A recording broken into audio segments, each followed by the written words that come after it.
दिल्ली में समाज सेवी केसी आर्य ने समाचार 24 से बातचीत में कहा है कि भाजपा दिल्ली में चुनाव के लिए पूरी ताकत लगा रही है। आप उसको छोड़ दीजिए, बोलिए, आप बोलिए। आपका नाम बताइए और बताइए दिल्ली चुनाव होना है, उस पर आपको क्या लगता है कि दिल्ली में क्या होने जा रहा है? मेरा नाम केसी आर्य है और मैं त्रिलोकपुरी में रहता हूँ।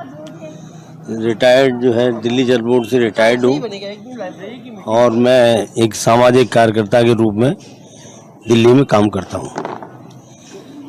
चुनाव के बारे में जो आपने चर्चा की, दिल्ली का चुनाव इस बार बीजेपी इसको बहुत जीदारी से चुनाव को लड़ रही है और ये सोचकर लड़ रही है कि वो अपनी सरकार बनाए। अब जो पार्टी इस तरह से अनाउंस करती है तो कहीं न कहीं बेईमानी नज़र आती है।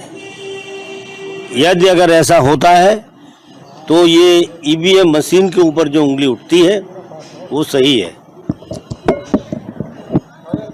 अदरवाइज यहाँ का चुनाव, दिल्ली का चुनाव, विधानसभा का चुनाव, ये बहुत महत्वपूर्ण है कि यहाँ का दलित वोट किस तरफ जाएगा और मुस्लिम वोट जो है किस तरफ जाएगा, इन दोनों वोटों पर निर्भर करता है। दिल्ली में अभी हाल सरकार के जो आंकड़े हैं और जो चर्चा में है वो 30 लाख वोट बताते हैं दलितों का और उसके साथ साथ 20 और 25 लाख वोट माइनॉरिटी का है। और जो वोट आज 10 साल से केजरीवाल के साथ है, इसमें से कितना बिखरता है ये निर्भर करेगा कि सरकार किसकी बनती है। आप कोंडली विधानसभा में क्षेत्र में है ये जी, यहाँ पे लाइब्रेरी कैसे बनी पूरे, इसके बारे में कुछ बताइए।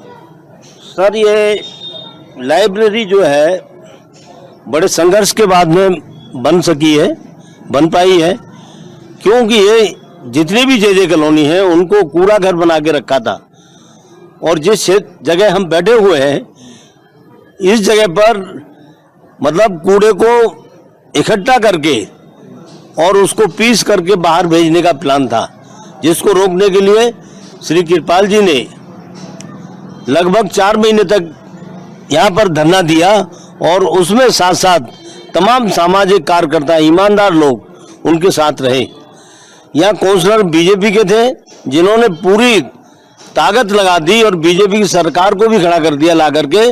लेकिन संविधान के तहत जब कमिश्नर को ये बताया गया कि रिहायशी इलाके में जहाँ लोग रहते हैं वहाँ गंदगी से बचने के लिए इस कूड़े घर को यहाँ स्थापित नहीं किया जाए, अंत में जाकर के ये कमिश्नर की सूझबूझ थी जिन्होंने बड़ी जुर्रत के साथ और सरकार को भी हटाने का प्रयास किया और उन्होंने जो है यहाँ से उस कूड़े घर को हटाने का प्रयास किया।